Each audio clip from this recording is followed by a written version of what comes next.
Қылым таппай мақтанба, ғылым таппай мақтанба, орын таппай баптанба, құмарланып шаттанба, ойнап босқа күлуге, бес нәрсеге асық бол, бес нәрсеге ғашық бол.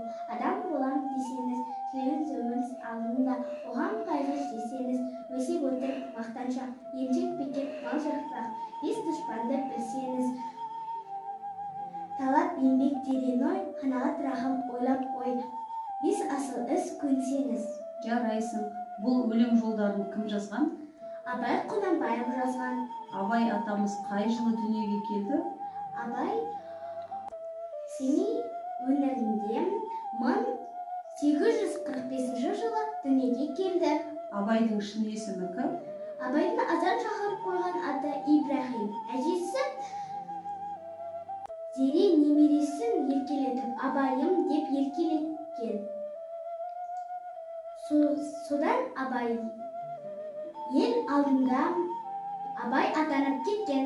Дұрыс айтасың. Бала Абай әжесі Зеренің құшағында өседі. Әжесінің нақыл сөздеріне, ертегілеріне сусындап өскен бала Абай жас кезінен өте зерек болады. Абай неше жасында медресеге түседі? Абай 12 жасында медресеге түседі. Медреседен қандай тілдерді үйренеді? Араб, түрік және парыз тілдерін үйренеді. Абай кім? Абай ақын, жазушы және аудармашы. Дұрыс айтасың. Абай өзге ұлттың шығармаларын қазақ тіліне тәржімалаған аудармашы. Әсіресе орыс ақын жазушылары Лермонтовтың, Пушкиннің, Достоевскийдің, Белинскийдің шығармаларын қазақ тіліне аудармалаған. Абайдың неше қара сөздері бар? 45 қара сөзі бар. Абай өнерге, әнге жаны құштар болған. Абай сазгер болған. Абайдың қандай өлеңдерін білесің? Абайдың көзімнің қарасы, селсіз түнде жарық ай. Жарайсың.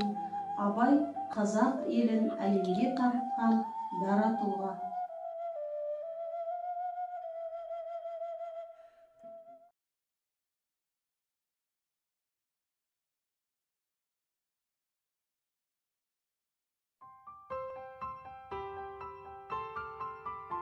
Сіздермен Макаренко мектебінің ұлағатты ұстаздары мен білімді оқушылары.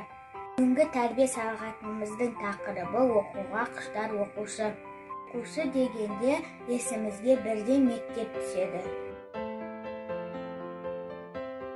Алайда елімізде орын алып жатқан оқиғаларға байланысты білім ордалары өз есігін жабуға мәжбүр болды.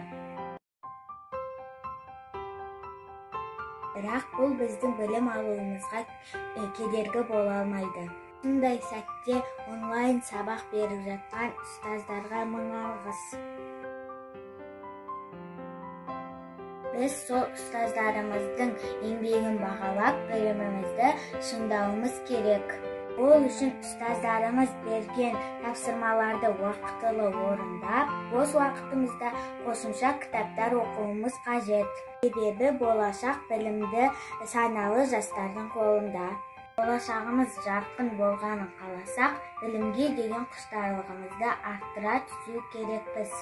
Мектеп деген білім кені, жыр кені, мектеп деген ғылымның ең үлкені, мектеп деген тәрбиеші адамға, мектеп деген даналардың мекені.